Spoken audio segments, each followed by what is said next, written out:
Well, up and at 'em, everybody. As you know, every Tuesday at this time, just after we bring you up to date on the weather here on the Talk of the Commonwealth, we get to visit with the Better Business Bureau of Central New England. And today, a real treat because Lisa Swanson, the president and CEO of the Better Business Bureau, is live in our studio, and no stranger to our radio audience. Lee Gaudette is your guest, Lisa. Yes, indeed. And thank you so much for having us as always, Hank. It's always a pleasure. And good morning to you, Lee. Good morning, Lisa. It's a pleasure to meet you in person as well.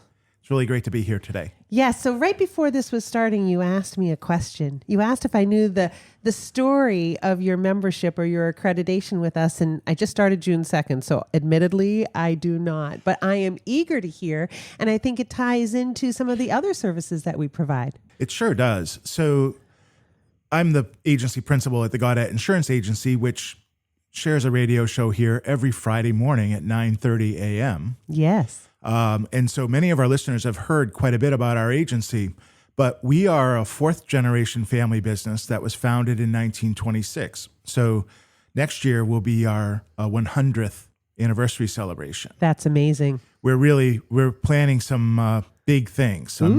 Most of it is secret, but yeah. Maybe we can talk later. I'm sure we may. And so the Better Business Bureau, I'm sure, played an important role in our agency's past. One of our core values is integrity, and that pairs very well with where the Better Business Bureau is coming from. And so your records show that we've been accredited for 5 years. I'm sure if we were to go back in our history, it's a greater number than that. And I was recalling that probably in the 10 to 12 years ago range, I had elected not to pay annual dues to the Better Business Bureau, and we got a customer complaint that was filed through the Better Business Bureau. And that experience in resolving that complaint gave me the value proposition I needed. I wasn't seeing it from every perspective until we were able to amicably resolve that customer complaint and actually keep that customer. And so we've been members since. I think we may have had a gap year during COVID, which is why your records suggest we've been accredited for 5 years. But I would imagine over our 99 years, we've been accredited for probably more than 30 of them. I am sure, based on your company's history and your legacy, that you're right. It does closely align with the Better Business Bureau, who, we've been doing this for over 100 years with that marketplace of trust between consumers and businesses. And it's interesting that you talk about the value proposition and, the benefits, right? Because what I've noticed since I've started is that there are so many. Once I scratch the surface of one, I find 20 more. But sometimes it's that real life example that really makes a difference, right? So it sure is. It sure is. And to have a sort of independent verification that you're doing business the right way is really reassuring to the public. Absolutely. And voluntarily. And I'm glad you mentioned that, because would you believe that business accreditations is up 49.6% system-wide for the Better Business Bureau. So indeed, integrity never goes out of style, and it's always relevant. You do need to be careful out there today. Unfortunately, more than ever, yeah. Actually, especially with the scams. And that's part of why we do this with Hank and Talk of the Commonwealth, is because our Consumer Education Foundation and the BBB Institute for Marketplace Trust, together with big players like Capital One and Amazon, really work hard to educate consumers on things to look out for, as well as supplying resources to businesses, small and large, but mostly small businesses. That really is the heartbeat of our country and the Commonwealth. It absolutely is. And you mentioned the scams. I had as a guest on our radio show part of the leadership team from Unibank, and talking about seniors coming into the teller line with a bad actor on the phone with them, yes, coaching them on what to do. And how scary that is to think that could be your aunt or your grandma or your parents, depending on, where you fall in the age demographic. In fact, my mother did fall victim to one of those scams. It was one of the reasons I was interested in the Better Business Bureau when I was approached about this job, where somebody pretended to be her grandson. And, online you can get all sorts of details about people. So it seems really credible. And we want to protect those that we care about and we love. And so I wouldn't call it a backlash, but I did see in my news feed the other day a woman complaining about her bank giving her the third degree when she went to attempt to withdraw cash, and saying, "Is this normal?" And I'm thinking in response to this story, I certainly hope so.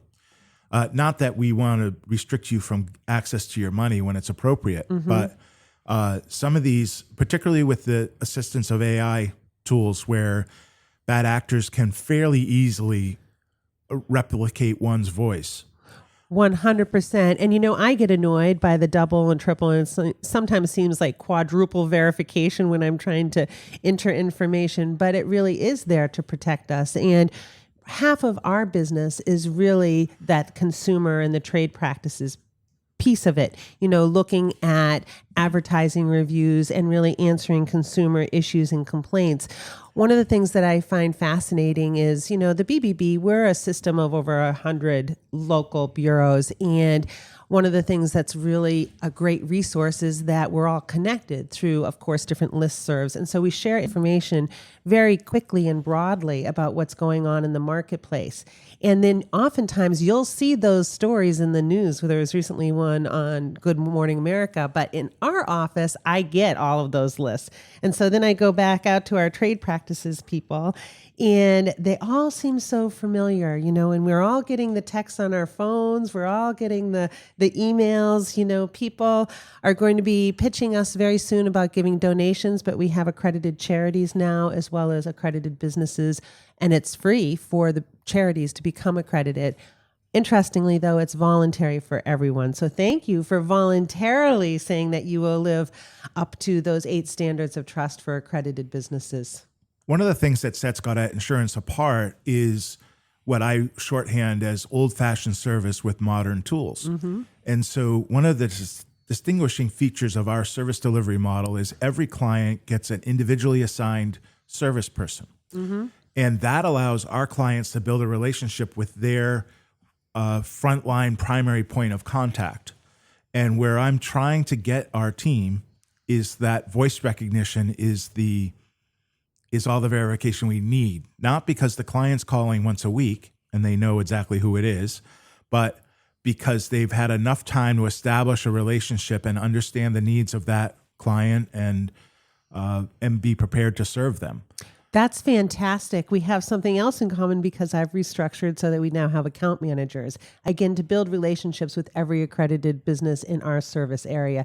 And it's true. It's the relationship that matters. And so I love the idea that you're recognizing your customers' voices so that you can verify who they are immediately. My frontline folks might tell me I'm crazy that they can't possibly do that, but yes, they can. They sure can.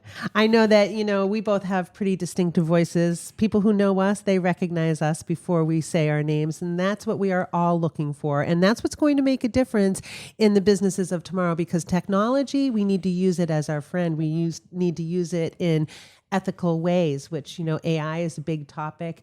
And a lot of our consumer and business focused educational seminars, that BBB Better Together event series I've talked to Hank about, and he's going to be a big part of, I hope, next year. It really does rely on that personalized information and making sure that it's out there, together with how to use technology, because AI is not going away. What it does is, if it's used ethically, it can help us to be more strategic so that we can use that time to do what robots and AI cannot do.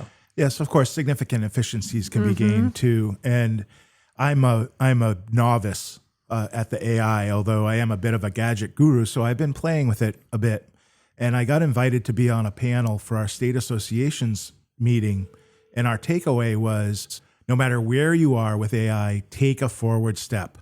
If you've done nothing, fiddle around with Gemini, the Google solution, or something. Just ask it for a recipe. Do a little something, and no matter where you are in that progression, next week take one more step forward. Absolutely. And it is important that we really are well educated on that topic.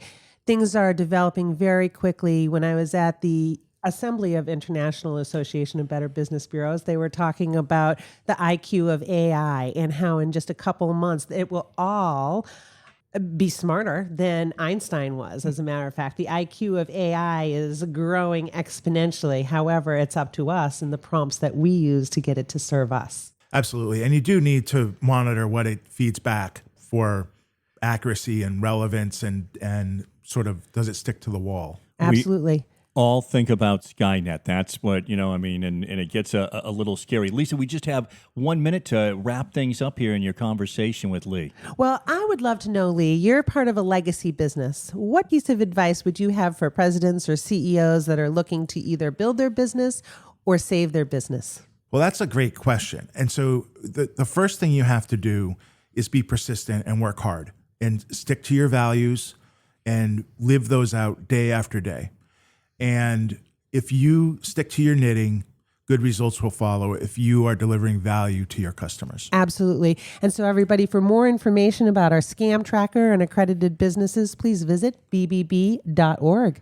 Well, this was a real special visit with the Better Business Bureau of Central New England to have Lisa and Lee both in here together. That is terrific. We appreciate you guys stopping by, giving us this great information. We've got more to come on the Talk of the Commonwealth.